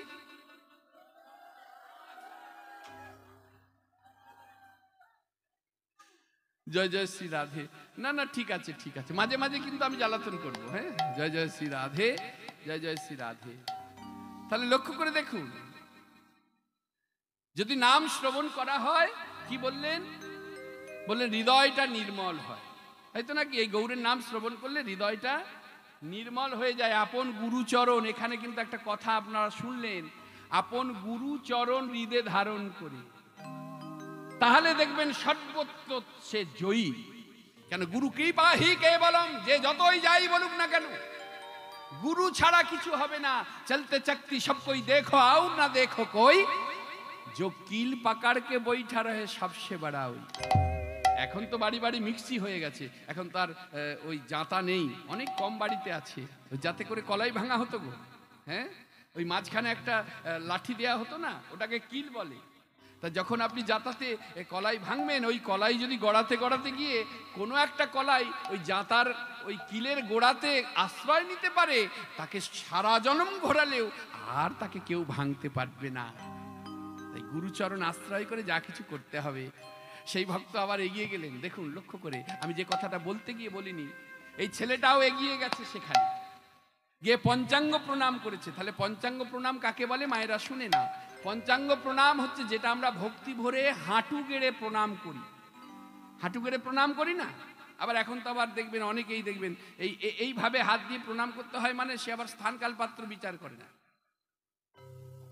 সে স্থানকাল পাত্র বিচার করে না। সব সময় দেখবেন ভগবানের যখন প্রণাম হবে, ভগবান শ্রীকৃষ্ণচন্দ্রকে যখন প্রণাম হবে, তখন আর ভক্তকে হাত ঘুরিয়ে কষ্ট করতে হয় না। কেন না? ভক্তের কষ্ট যাতে না হয় তার জন্য আগে থেকেই তিনি চরণ ঘুরিয়েই রেখে দিয়েছে। নিতাই গৌর হরি বল হরি বল, তাই না? আগে থেকেই ঘুরিয়েই রেখে দিয়েছে, তার জন্য কোনো চাপ নিতে হবে না। লক্ষ্য করে দেখুন, এটাকে বলে পঞ্চাঙ্গ প্রণাম। আর যে প্রণামটা আমি প্রথমে এসে আপনাদের চরণে জানিয়েছি, এটাকে বলে দণ্ডবত প্রণাম। এই যার কথা আমরা শুনছি, যে ছেলেটা এগিয়ে গেল, এই ছেলেটা সবাই দেখছে পঞ্চাঙ্গ প্রণাম করছে, এই ছেলেটা শুয়ে পড়ল। এই ছেলেটা, আমরা তো একবার মন্দিরে প্রণাম করতে বিরক্ত বোধ হই, কেউ শুধু এমনি করে দিয়ে চলে যাচ্ছে, কেউ আবার এমনি এমনি করছে। এগুলো বেশিরভাগ দেখা যায় যে কোনো কর্মে হয়তো জয় নিতে হবে, কতবার যে করছে, হয়তো পরীক্ষায় ভালো নাম্বার পেতে হবে। আরে সারা বছর পড়লে আবার প্রণাম করা লাগবে না, ও কৃপা তোমাকে এমনিই করবে। নিতাই গৌর হরি বল। কর্ম যেমন যে যথামাং প্রবদ্ধন্তে স্তাং তথৈব ভজম্যহম মম বর্তানুবর্তন্ত মনুষ্য পার্থ সর্বস্ব। কর্ম যেমন হবে ফল তুমি পাবেই পাবে, ফলের জন্য চিন্তা করতে হবে না। ওটাকে বলে দণ্ডবত প্রণাম। তা এই ছেলেটা সারাদিনে 3000 বার প্রণাম করতো। কতবার বললাম বাবা? 3000। 1000 বার প্রণাম করতেন বৃন্দাবনে যত আমার ভগবানের লীলাভূমি রয়েছে, শুয়ে শুয়ে প্রণাম, দণ্ডবত প্রণাম। আর 2000 বার প্রণাম করতেন বৃন্দাবনের সাধুগুরু বৈষ্ণবদের চরণে, যেটাকে ওই বললাম পঞ্চাঙ্গ প্রণাম, হাঁটু গেড়ে প্রণাম। তারপর 1 লক্ষ নাম জপ করতেন, তারপরে তিনি প্রসাদ পেতেন। সেই ভক্তের কথা শুনছি, সেই ভক্ত রঘুনাথ এগিয়ে গেলেন, সাধুর চরণে শুয়ে পড়লেন। বাহ, সাধুর চরণে শুয়ে পড়েছে। নামাচার্য হরিদাস দর্শন করেই মনে মনে চিন্তা করলো, বাবা এই তো সরসভূমি, এখানে যদি বীজ রোপণ হয় আর দেখতে হবে না। এবার যে ভক্ত সেই প্রশ্ন করেছিল যে বাবা আমার দ্বারা সম্ভব নয়, আমি সংসারী, তাকে বললো তুমি যদি নাম শ্রবণ করো তোমার হৃদয় নির্মল হবে। আর একজন এগিয়ে এসে বলছে, ঠাকুর, ও ঠাকুর, কিছু বলছো তুমি বাবা? হ্যাঁ হ্যাঁ। আচ্ছা মনে করুন আমি গৌরচরণ সার করতেও পারলাম না, আর নাম শুনতে যেতেও পারলাম না, তাহলে আমি কৃপা পাবো না? বললো কেন পাবে না বাবা? নিশ্চয়ই পাবে। তা তুমি যদি গৌরচরণ সার না করো, তুমি যদি নাম শুনতে না পারো, একটা কথা তো তোমাকে বলেই ফেলি, তা তুমি যে সারাদিন এত কথা বলো, ওই কথার মধ্যে তুমি গৌর গৌর গৌর গৌর গৌর গৌর বলতে পারবে না? বললো ও বাবা, যদি আমি গৌর গৌর বলি কি হবে গো? তখন নামাচার্য হরিদাস তেনার বদনে স্ফুরিত করতে লাগলেন, যে গৌরাঙ্গের নামে লয় তার হয় প্রেম উদয়, তার হয় প্রেমোদয়, যে গৌরাঙ্গে নামে লয় তারে হয় প্রেমোদয়। তারে মুই যাই বলি হারি, তার ময়ে যায় বলে হারি, তারে মই যায় বলে হারি।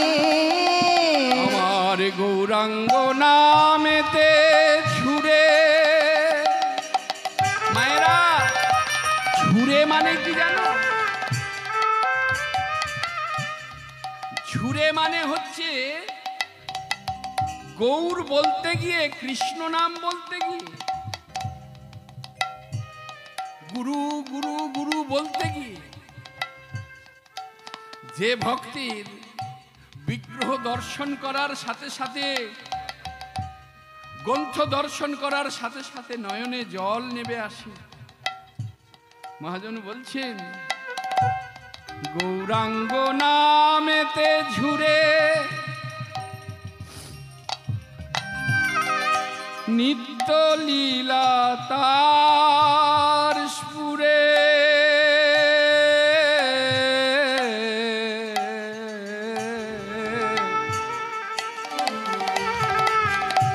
গৌরাঙ্গ নামেতে ঝরে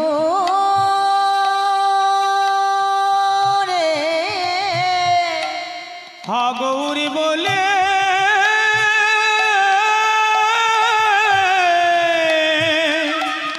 যে জনা কাঁদিতে পারে, গৌরাঙ্গ নামেতে ঝুরে নিত্য লীলা তার সুরে, সে জন ভজন অধিকারী, ওই সে জন ভজন অধিকারী, গৌর নাম নিতে যার নয়ন ঝুরে, তোর নাম নিতে যার নয়ন ঝুরে, নিত্য লীলা দেখে অন্তরে, নাম নিতে যার নয়ন ঝুরে, ও গো নিত্য লীলা দেখে গৌর অন্তরে, নাম নিতে যার নয়ন ঝুরে। লীলা দেখে অন্তরে, নামে নিতে যারে নয়নে ঝরে। লীলা দেখে অন্তরে, গৌর নাম নিতে যার নয়ন ঝুরে। তাহলে আমরা চারটে কথা শুনলাম, আর চারটেই যেন আমাদের জীবনে একটা নতুন কথা। গৌরচরণ সার করলে ভক্তি রসের সার জানা যায়, গৌরের নাম শ্রবণ করলে হৃদয়টা নির্মল হয়, গৌর গৌর কোনো ভক্ত বদনে বলতে পারলে তাকে বলিহারি যায়, আর যদি গৌর বলে কাঁদতে পারে সে ভজনের অধিকারী হয়। এবার প্রশ্ন করছিলেন একজন, বাবা ঠাকুর, ও তোমাদের আশ্রমেই ভালো গো, মঠ মন্দিরেই ভালো, সংসারে কি আর এসব হয়? তখন আমার নামাচার্য হরিদাস বলল, ভাই শোনো, ঘরে থাকো আর মঠে থাকো, মঠে থাকো, হা গৌরাঙ্গ বলি ডাকো, বলি ডাকো, নরোত্তম মাগে তার সঙ্গ, নরোত্তম মাগে তার সঙ্গ। সবাই মিলে প্রণাম করলেন, দক্ষিণা দিলেন, যে যার বাড়ি ফিরছে। এই ছোট্ট ছেলেটা রঘুনাথ, সেই মাত্র তার বয়স 12। নামাচার্য হরিদাসের কাছে এগিয়ে গেলেন, ঠাকুর আমি প্রশ্ন করব না, সকলে জানতে চাইলো, আমারও মনে বাসনা জাগলো, যার কথা আপনি বললেন সে কে গো? সে কে? তুমি কি বলছো বাবা? না আমি বলছি, এই মাত্র আপনি যার কথা বললেন এতক্ষণ ধরে, সে কে গো? সে কে? তখন নামাচার্য হরিদাস বললেন, সে কে জানো? ঐশ্বর্য বীর্যস্ব শ্রী যশ জ্ঞান বৈরাগ্য যার মধ্যে বিরাজমান, তিনি হলেন ভগবান। ভগবান, তা তাকে কি আমি পাবো? ঠাকুর বলো না, আমি কি তাকে পাবো? বলছে, ওরে ওরে শোন, কেন পাবি না? যদি হৃদয়ে আকুলতা থাকে নিশ্চয়ই পাবি। মনে পড়ে যায় সেই কথা, স্বামী বিবেকানন্দ যখন বলেছিল আমি মাকে পেতে চাই, ঠাকুর তাকে জলের মধ্যে টিপে ধরেছিল, প্রাণটা যখন আকুপাকু করছে, এবার মারা যাবে, ছেড়ে দিয়েছে, করে উঠেছে। পাগল ঠাকুর, লোকে সকলে তোমাকে পাগল ঠিক বলে, এখনই তো মরে যাচ্ছিলাম। দাঁড়া দাঁড়া বাবা, রেগে যাস না। এই জলের মধ্যে যখন ছিলি কেমন হচ্ছিল মানে, আর একটু হলেই তো প্রাণটা চলে যেত, এত আকুলি বিকুলি করছিল। বললো, শোন বাবা, যেদিন ভক্তের হৃদয়ে এমন আকুলতা আসবে,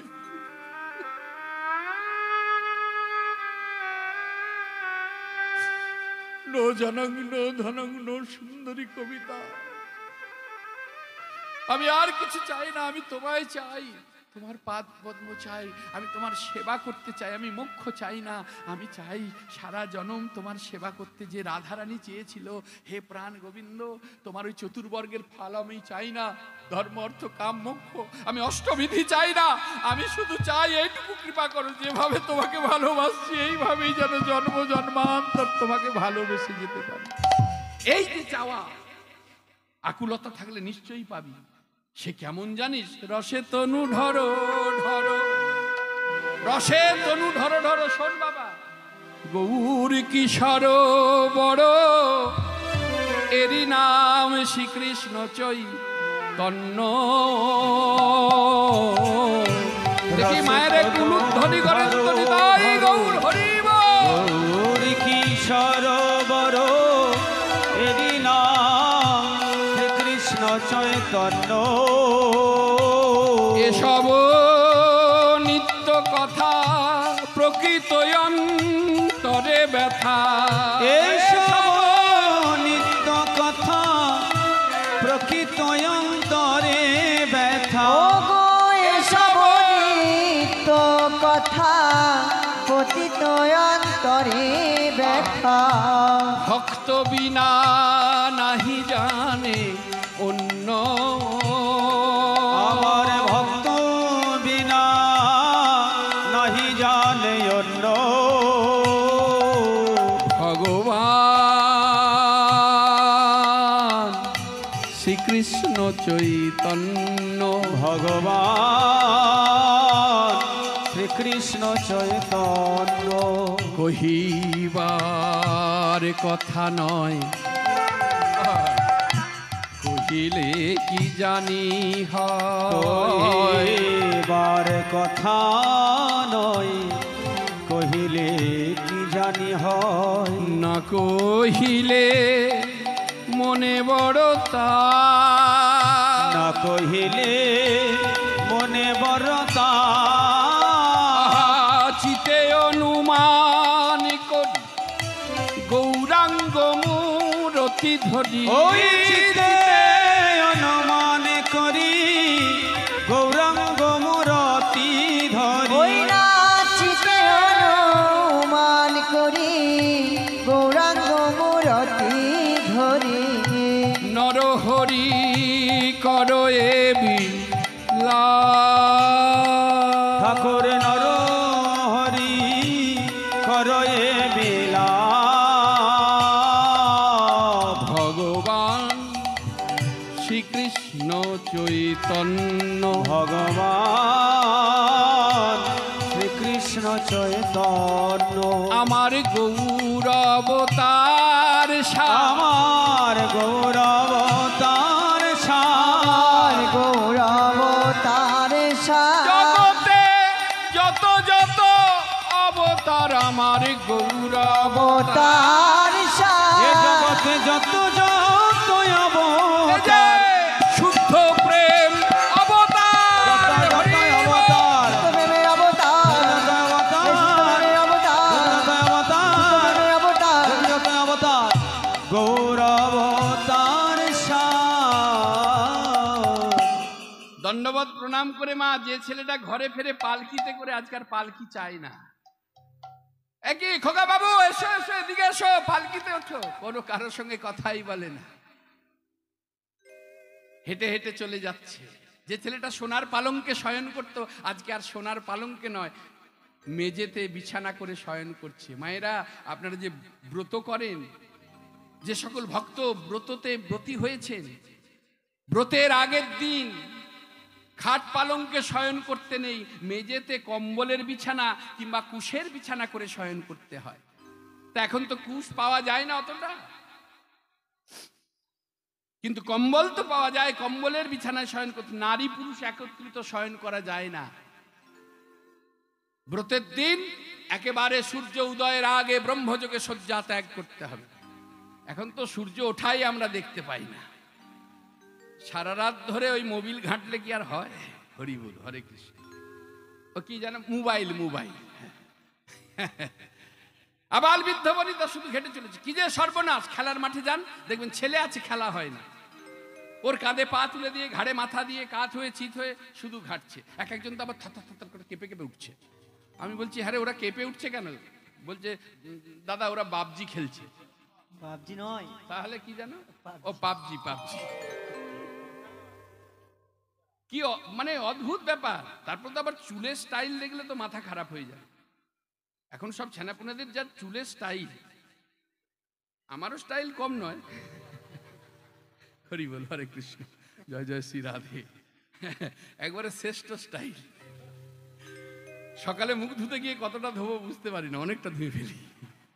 যাক, যেখানে ছিলাম, তা প্রণাম করতে এলে একটু আশীর্বাদ করতে হয়, মাথায় টাথায় হাত দিয়ে। আশীর্বাদ লাগে কিনা জানি না, যাই হোক, ভগবানকে জানাই, প্রভু ওকে সম্মতি দাও, হ্যাঁ, ওকে কৃষ্ণ কৃপা ভক্তি যেন লাভ হয়, সেই কৃপা করো। একটু বলি, জানি না কতটা কাজে লাগবে, কেন আমার আশীর্বাদ কাজে লাগবে না, কেন আমি একবারে নরকের কীট মাত্র।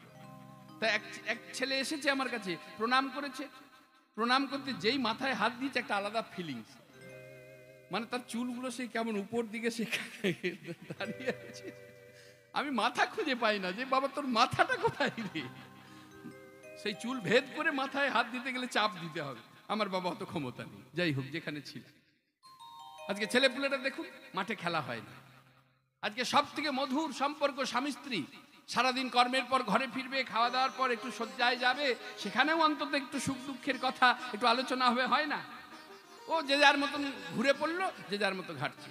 আবার সব থেকে অশান্তি কোথায়? একবার মোবাইল ছোঁয়া যাবে না, কেউ কারো মোবাইলে হাত দেওয়া যাবে। এ কি ধরনের জ্বালা! একবার হাত দিয়ে দেখবেন, একবার, কতবার বলেছিল তোমাকে আমার ফোন।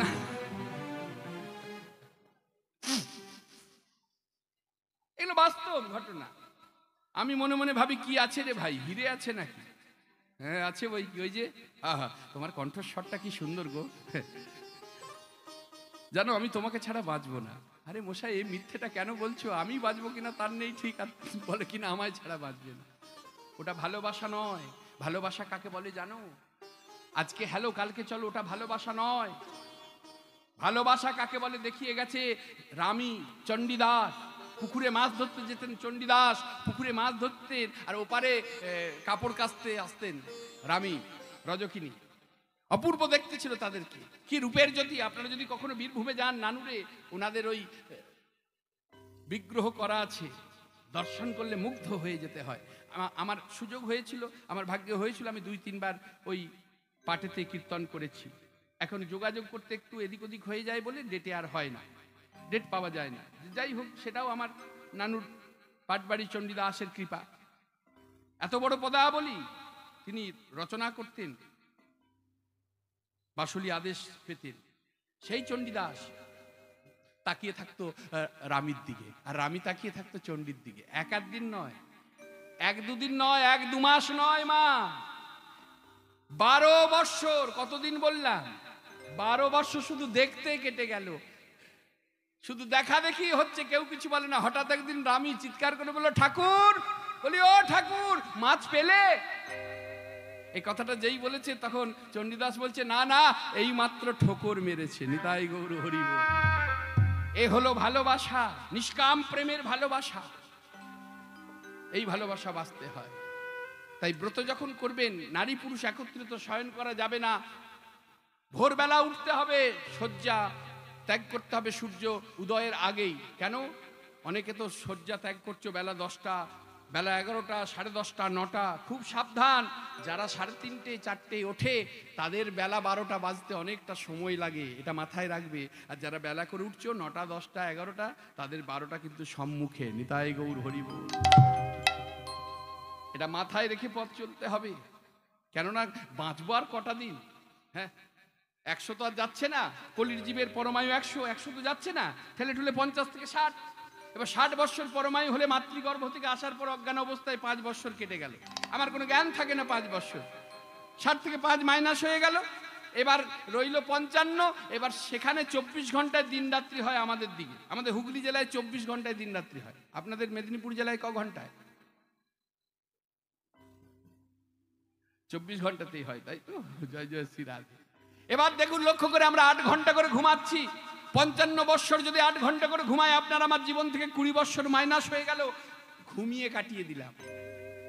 আবার যারা আমার মতো কুড়ে মানুষ, আলসে কাতুরে, ওই দুপুরে সেবা করে একটু গড়া না দিলে আমার আবার দেহ চলে না। ওই একটু গড়া দিতে গেল মানে বেটা 2 ঘন্টা ঘুমিয়ে গেল, আরো 5 চলে গেল। রাধে রাধে। একটু গড়া দিতে গেল মানে 2 ঘন্টা কেটে গেল। তাহলে রইল তার কটা দিন? এর মধ্যেই তো সব করতে হবে। তাই মহাজন বললেন, তুলবি যদি ছানা মাখন, ছানা মাখন, সকালে সকালে তোল, সকালে সকালে তো অকালে হলে হবে গন্ডগোল, গন্ডগোল, তখন কপেতে হারাবি বল, হারাবি বল, তোমার হরি বলয় আর হবে না। তোমার হরি বলয় আর হবে না।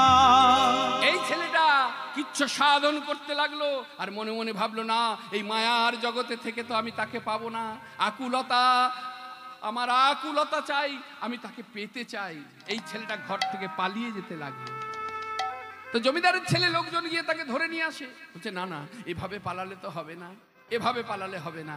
এমন পালিয়েছে আর কেউ খুঁজে পায় না। মা, লক্ষ্য করে দেখুন, আজকে তারা আমাদের পূজা পাচ্ছে, আজকে তাদের আমরা হৃদয়ে স্থান দিয়েছি, মণিকোঠাতে, হৃদয়ের মণিকোঠায় জায়গা দিয়েছি। ওই পালিয়ে যাচ্ছে আর ওই পথে পথে ঘুরে বেড়ায় আর চিৎকার করে করে কি বলে জানো? পেলাম না, পেলাম না, তারে পেলাম না, তারে পেলাম না, তারে পেলাম না। আমি যার লাগি হলাম পাগল, তারে পেলাম কো। আমি যার গৌর হরি হলাম পাগল, তারে পেলাম গো। আমি যার লাগি হলাম পাগল, তারে পেলাম কই। পেলাম না, পেলাম না, তারে পেলাম না, তারে পেলাম না, তারে পেলাম পেলাম না। এই ছোড়া, এই ছোড়া, এদিকে শোন, এদিকে শোন। তখন থেকে শুধু পেলাম না, পেলাম না, পেলাম না। আরে কি পেলি না সেটা বল। পেলাম না, আবার বলে পেলাম না। আরে কি পেলি না বলবি তো। একজন পাশ দিয়ে যাচ্ছিল, ও দাদা, কার সঙ্গে কথা বলছো? এই জগতে যারা একই কথা বিড় বিড় করে বারে বারে বলে, যারা কারো কথায় কর্ণপাত করে না, দেখবেন গুরু কৃপা যাদেরকে করেছে,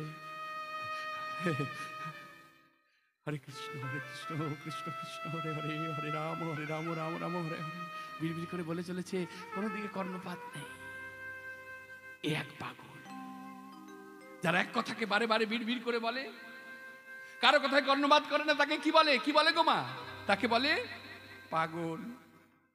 আর যেই বলেছে, রঘুনাথ করজোরে বলছে, বাবা তোমরা ঠিক বলেছ, ঠিক ঠিক ঠিক বলেছ, আমি পাগল। তবে তোমাদের কথাটাই যেন সত্যি হয়, আমি যেন সত্যিকারের পাগল হতে পারি। তবে শোনো, আমি একা পাগল নই, আরো পাগল আছে। ওরে বাবা, আস্তে, এ বাবা, আরো পাগল আছে। এক গ্রামে রক্ষে নেই, আবার সগ্রীব দোষর। তা হ্যাঁ রে, আবার কে পাগল আছে? হ্যাঁ, আবার কে পাগল? তখন রঘুনাথ বলতে লাগলো, শোনো, আর কে পাগল জানো? ব্রহ্মা পাগল, শিব পাগল, এই যে আর পাগল ইন্দ্র, আমি যার লাগি হলাম পাগল, সে যে অরবিন্দ। ব্রহ্মা পাগল, শিবী পাগল, আর পাগল ইন্দ্র, আমি যার লাগি হলাম পাগল, সে যে অরবিন্দ। তারে পেলাম না, পেলাম না, তারে পেলাম না,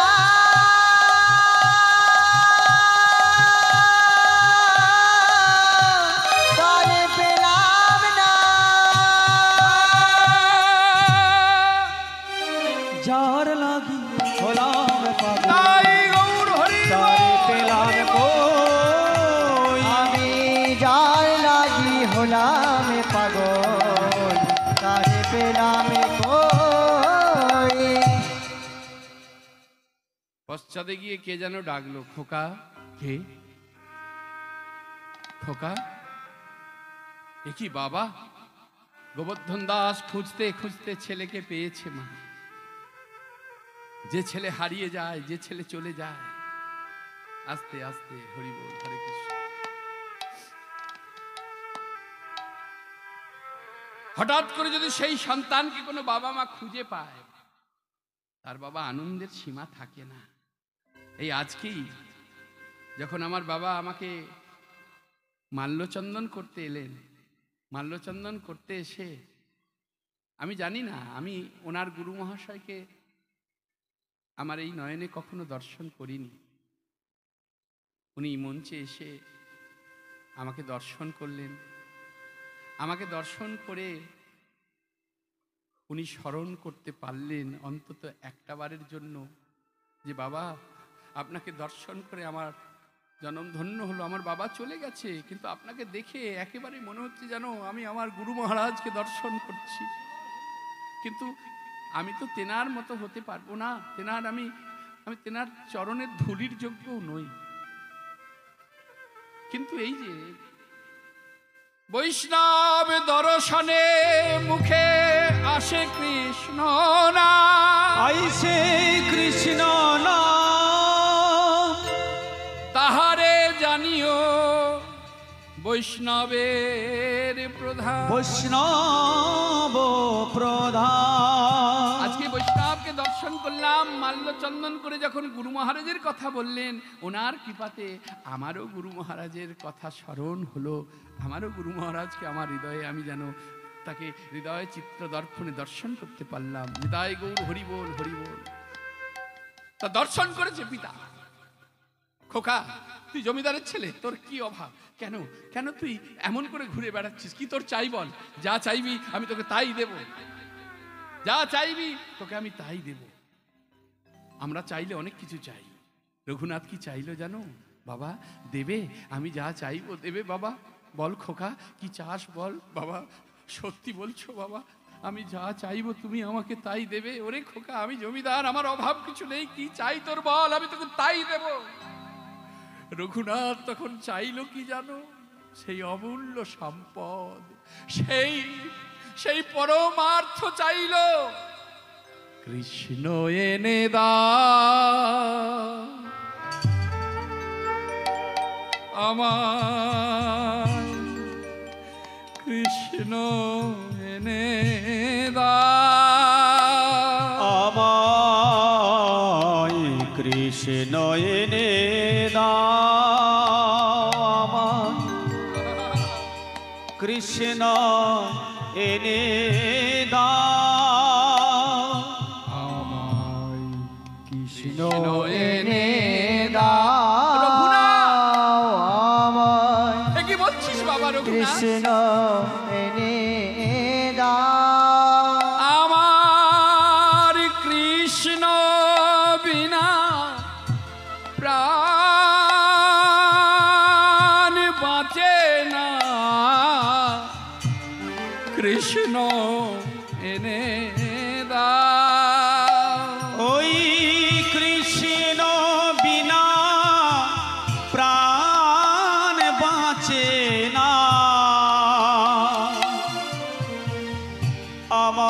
কৃষ্ণ এনে দাও আমার কৃষ্ণ বিনা প্রাণ বাঁচে না, কৃষ্ণ এনে দাও আমায় রঘুনাথ কৃষ্ণ এনে কি বলছিস দাও বাবা? ঘরে চো বাবা, ঘরে এনে দাও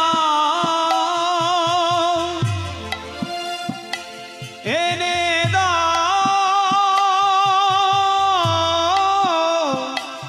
এনে দাও এনে দাও চ চ বাবা চ, ঘরে ফিরে চ। তো জ্যাঠামশাইকে বলে একটা কৃষ্ণ এনে দেব। ছেলেটাকে মিথ্যে কথা বলে বাড়িতে নিয়ে এলো। জ্যাঠামশাই ক্রোধিত হয়ে বলল, এত লোকজন থাকতে ছেলেটা কর্পূরের মতো উবে গেল, কারো ধরে আমি মাথা রাখবো না। দাদা কে? ও গোবর্ধন, এসেছো? ছেলেকে পাওয়া গেছে? পাওয়া গেছে দাদা। কোথায়? এই যে এই এদিকে আয়, এদিকে আয়, এদিকে আয়। অধবদনে দাঁড়িয়েছে। এ কি দশা করেছিস? হ্যাঁ, জমিদারের ছেলে হয়ে কি দশা? জমিদারের মান বলে আর রাখবি না?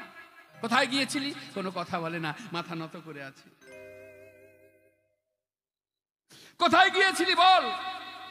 কোনো কথা বলে না, টপ টপ করে চোখের জল পড়ছে। ও, অপরাধ করলে যে মাথা নত করে থাকতে হয়, সেই শিক্ষাটা গুরুদেব ভালো শিখিয়েছে। বাহ! এই কে আছিস? এভাবে আর ছাড়া যাবে না। কে আছিস? হ্যাঁ, আমাদের ডাকলেন জমিদার? হ্যাঁ হ্যাঁ, এই পাষণ্ডকে নিয়ে যা, নিয়ে গিয়ে ঘরের মধ্যে বন্দি করে রাখ, আর 8 জন করে পাহারা দিবি। ছেলে যেন ঘর থেকে পালিয়ে না যেতে পারে। আর যদি ছেলে ঘর থেকে পালিয়ে যায়, যাদের পাহারা চলাকালীন ছেলে পালাবে তাদের ধরে আর মাথা থাকবে না, এই কথা আমি বলে দিলাম। টানতে টানতে নিয়ে গিয়ে ঘরের মধ্যে যখন বন্দি হলো, শাস্ত্রকর বললেন, ওই দেখো, হরিনামে কৃষ্ণ নামে বড়ই মধু, বড়ই মধু যে জনা কৃষ্ণ ভজে সে বড়